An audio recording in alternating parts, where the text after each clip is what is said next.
What if you woke up tomorrow in a world ruled by beings 3 times your size?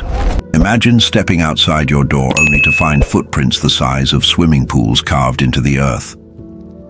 Picture looking up at towering figures whose shadows eclipse the sun, whose voices shake the ground like thunder, and whose mere presence fills you with primordial terror. This isn't science fiction. This is history. According to ancient texts from across the world, there was once an age when giants walked the earth. The Nephilim of Hebrew scripture, the Titans of Greek mythology, the Fomorians of Celtic lore. But these weren't gentle giants from fairy tales. They were predators. And you would have been prey. So why wouldn't you survive the age of giants? Imagine you wake up in the age of giants. Your eyes open, but something feels wrong. The ground beneath you trembles rhythmically, like a massive heartbeat. You sit up, confused, only to realize these aren't heartbeats, they're footsteps. You stumble to what you think is your window, but as you look outside, terror grips you. The landscape has changed. Every tree looks like a twig. Every hill seems flattened. And in the distance, moving slowly but deliberately toward your settlement, are shadows that stretch across the horizon like moving mountains. The Hebrew Bible calls them Nephilim. Genesis 6:4 describes them clearly. The Nephilim were on the earth in those days, and also afterward, when the sons of God went in to the daughters of humans, who bore children to them. These were the heroes that were of old, warriors of renown. But as you watch these titanic figures approach, one thing becomes crystal clear. These weren't heroes. They were your executioners. According to the Book of Enoch, an ancient text that predates the Bible, these giants weren't just large humans. They were abominations. Hybrid creatures born from the union of fallen angels and human women. The text describes them as being 3,000 ells in height. That's over 9,000 feet tall. Now, as one of these creatures draws near your settlement, you realize what those measurements actually mean. You crane your neck upward, but you can't even see where this being ends. Its foot, now visible in the distance, is larger than your entire village. When it takes a single step, the ground shakes so violently that you're thrown to your knees. You try to run, but where? In a world built by and for giants, there is nowhere a creature your size can hide.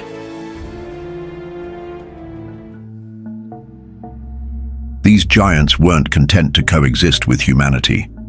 According to ancient sources, they were insatiable consumers. The Book of Enoch states that they consumed all the acquisitions of men.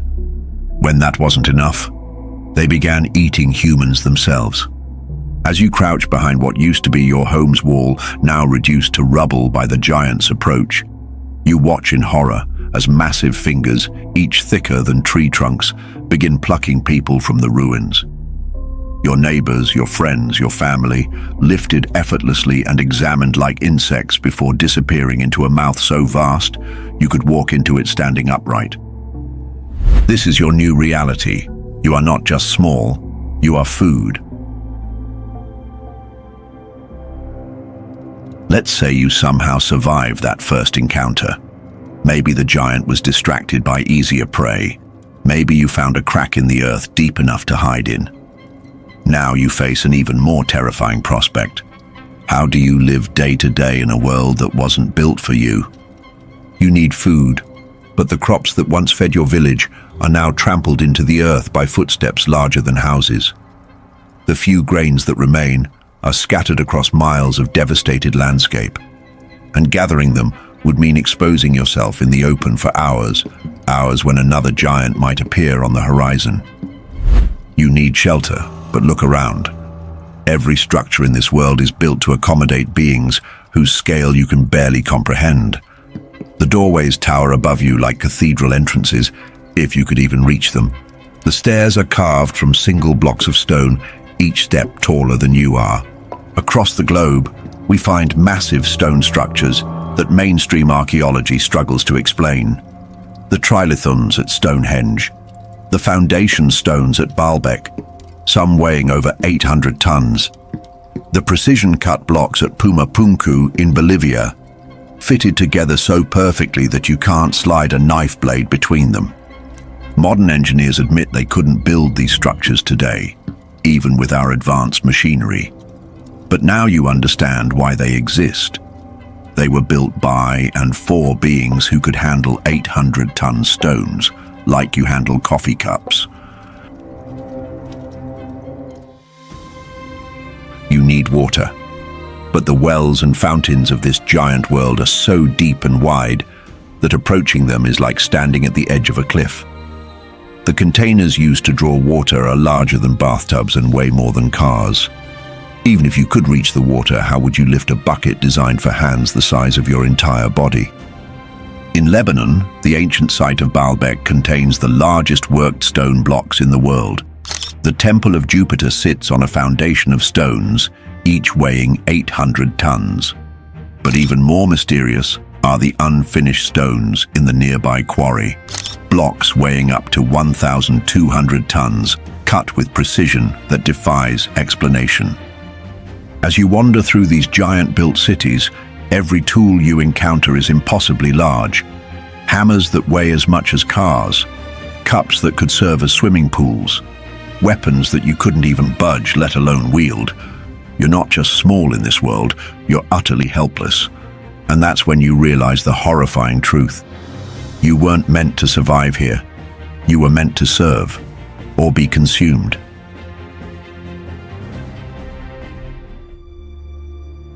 But let's say you've managed to find food, water, and some form of shelter in the crevices of this giant world. Now comes the truly terrifying part, dealing with the rulers themselves. The Book of Jubilees, another ancient text, states that injustice increased on the earth and all flesh corrupted its way during the time of the giants. They weren't just physically superior, they were morally bankrupt. And you, tiny and defenseless, would be completely at their mercy. Picture your typical morning routine in this nightmare world. You wake up, if you manage to sleep through the constant rumbling of giant footsteps, and immediately check the horizon for massive silhouettes. But then you hear it, a sound like thunder, but rhythmic. Laughter, giant laughter, echoing across the landscape like the voice of a god. And it's getting closer. According to the scriptures, these beings filled the earth with violence. The Hebrew word used to describe their behavior, Hamas, means violence in its most extreme form. Not just killing, but cruelty, oppression, and the complete absence of justice. As the laughter grows louder, you realize with horror what's happening.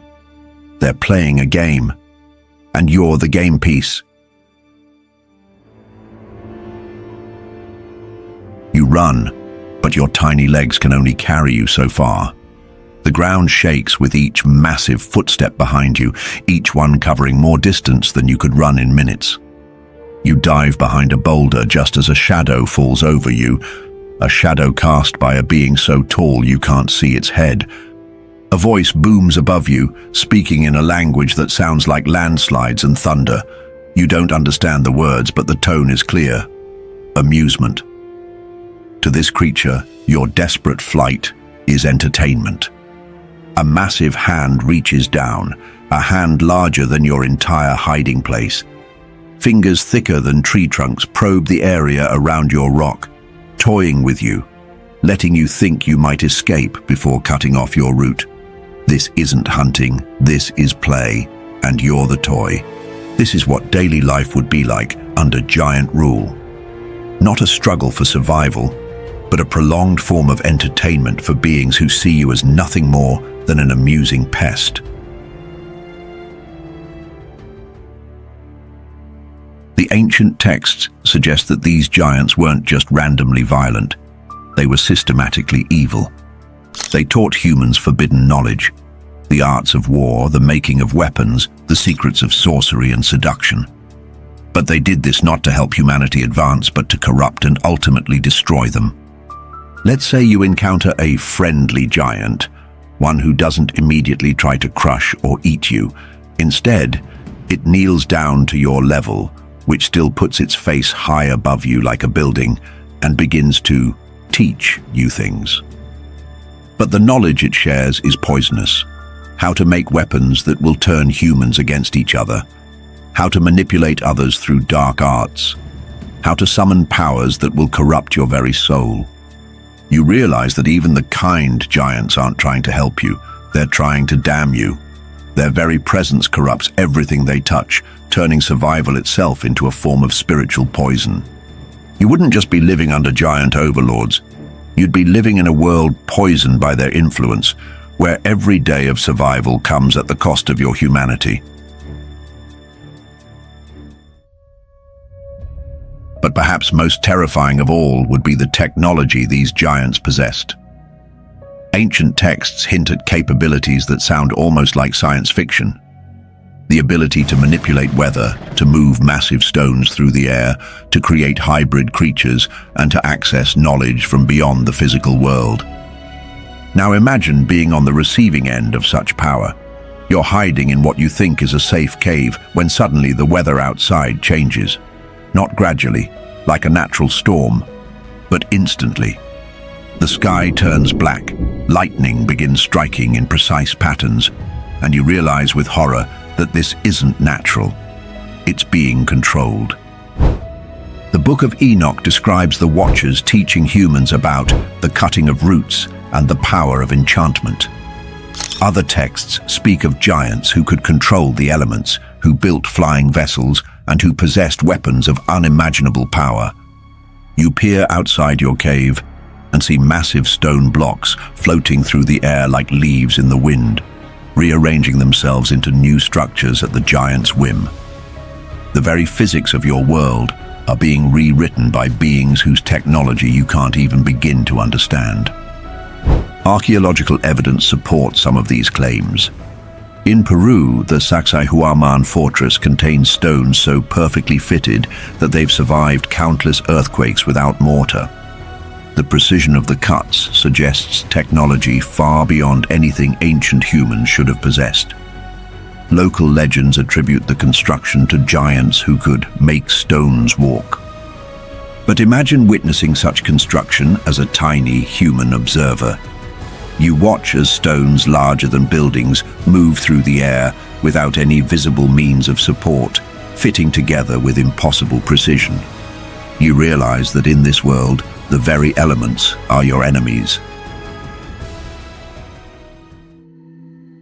Similar stories emerge from every continent.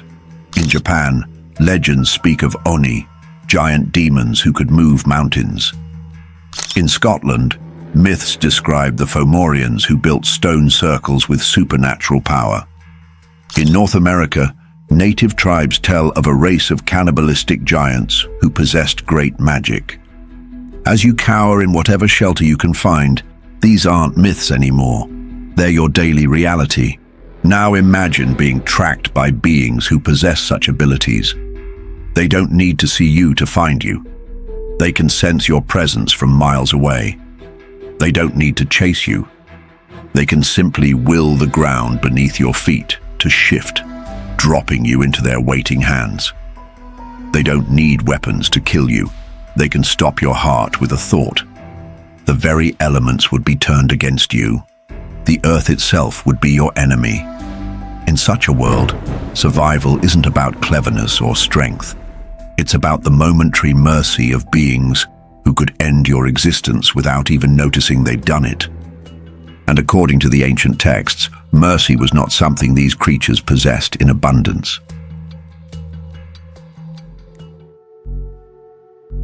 As terrifying as it sounds, some humans did try to resist.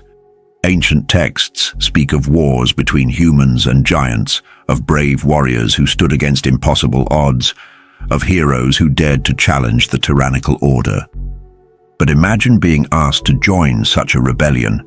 You're handed a sword, if you can even lift it, and told to march against creatures whose smallest finger is thicker than your entire body. The very notion would be laughable if it weren't so terrifyingly real. The Bible mentions several of these giant killers: David against Goliath, Joshua against the Anakim, Caleb against the sons of Anak. But read these stories carefully, and you'll notice something unsettling. These weren't fair fights. They were miraculous victories against impossible odds, won only through divine intervention. The most famous of these encounters is David's battle with Goliath, but most people miss the crucial details. Goliath wasn't just tall. He was a trained warrior from a race of giants, armed with weapons that no normal human could even lift. His spearhead alone weighed 15 pounds. Now imagine you're in David's position, but without his divine calling. You stand before Goliath, and your perspective is that of an ant looking up at a mountain. David's victory wasn't due to superior skill or strength. It was a miracle, but you don't have that divine guidance. This is what resistance looked like in the Age of Giants, a series of miraculous victories punctuating an otherwise hopeless struggle for survival. And miracles, by definition, were rare. According to the ancient texts, this age of giant tyranny couldn't last forever.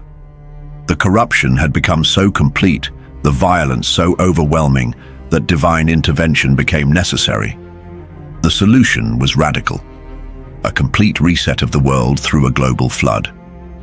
But imagine experiencing this salvation from your perspective as a tiny survivor.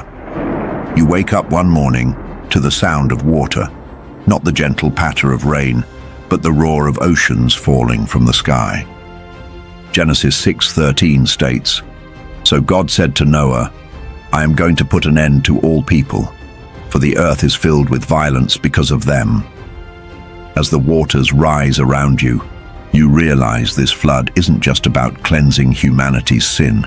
It's about exterminating the giants who had made your life a living nightmare. For the first time in your life, you see them afraid. And there's a terrible beauty in watching creatures who once treated you like insects now thrashing helplessly in the divine deluge. But you also realize that this salvation might kill you too. But here's the terrifying part. The flood didn't eliminate all of them. Numbers 13:33 states, "We saw the Nephilim there, the descendants of Anak come from the Nephilim. We seemed like grasshoppers in our own eyes, and we looked the same to them." This was written after the flood. The giants had returned. So imagine your horror when, generations later, you see those familiar shadows on the horizon again. The nightmare you thought was over has returned, and this time they're angry. What this means is that the Age of Giants wasn't just a prehistoric nightmare. It continued throughout human history. Every time your people began to flourish, the giants would return to remind you of your place in the world. So let's return to our original question. Why wouldn't you survive the Age of Giants?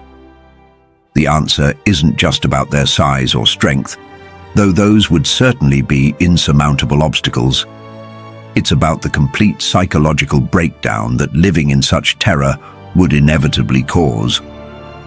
Think about how you react when you encounter something genuinely threatening in today's world: a dangerous animal, a violent criminal, a natural disaster. Your heart races, your hands shake, adrenaline floods your system. Now imagine living with that level of terror every moment of every day. In a world ruled by giants, you would never sleep soundly. Every sound in the night could be a footstep. Every shadow could be a massive hand reaching down to pluck you from your hiding place. Your nervous system, designed to handle occasional bursts of fear, would be constantly flooded with stress hormones. Within weeks, you'd be suffering from what we now recognize as severe PTSD, but there would be no recovery because the trauma never ends. You'd watch fellow survivors break down one by one, Some would become catatonic, simply sitting in corners and rocking back and forth. But perhaps worse than the constant fear would be the absolute helplessness. Humans are problem solvers by nature. We face challenges and find ways to overcome them. But in the age of giants, there are no solutions, only temporary delays of the inevitable. You can't fight beings whose fingernails are harder than your strongest weapons. You can't hide from creatures who can reshape the landscape at will. You can't negotiate with beings who see you as insects. Every survival instinct you possess would be not just useless, but counterproductive. The fight response? Suicide. The flight response? A brief postponement of death. The freeze response? You become an easy target.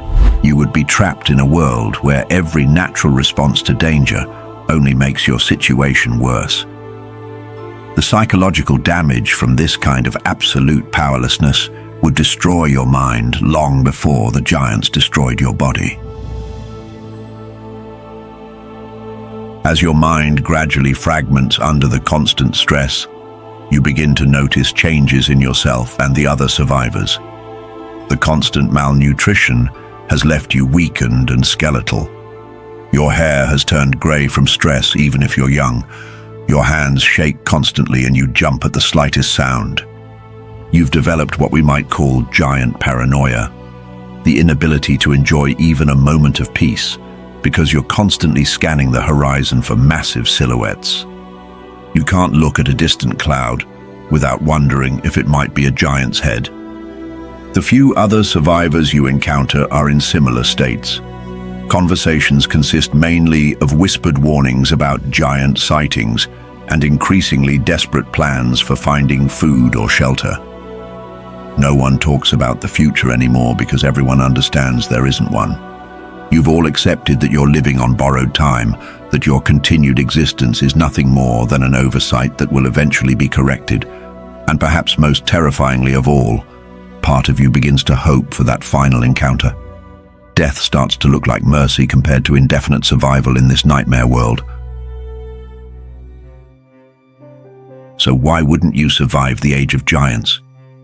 Because survival in such a world requires something no human possesses: the ability to exist indefinitely as prey without losing your sanity, your humanity, or your will to live. Modern humanity has grown comfortable with the illusion of dominance. We've forgotten the terror our ancestors knew, the constant awareness that there are things in this world far more powerful than ourselves. We've forgotten what it means to truly fear. But in the age of giants, you would remember. Every day would be a lesson in humility, in insignificance, in the true pecking order of creation. And eventually, that lesson would break you. Whether you died from starvation, disease, accident, or simply being noticed by one of your giant overlords, your death would be meaningless in the grand scheme of things. You would be forgotten instantly, your brief existence no more significant to the giants than the death of an ant is to you. The question isn't whether you would survive the age of giants. The question is whether that age ever really ended at all. And if it hasn't, whether you're prepared for what's coming next. Because according to the ancient prophecies, the giants are destined to return to open rule over the earth. And when they do, modern humans, soft, weak, and completely unprepared for such a reality, will fare even worse than their ancient ancestors. The ancients tried to warn us.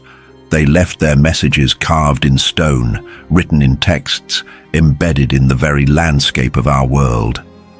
They told us about the giants who once ruled the earth, who filled it with violence, who saw humanity as nothing more than insects to be crushed or consumed. But we've chosen to see their warnings as myths, their testimonies as legends, their fears as primitive superstitions. Perhaps that's exactly what the giants have been waiting for us to do.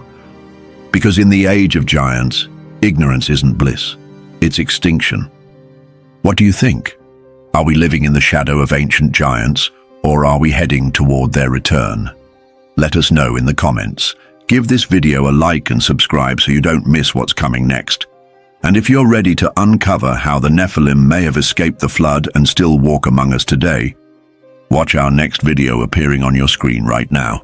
Keep your minds open. And until we meet again,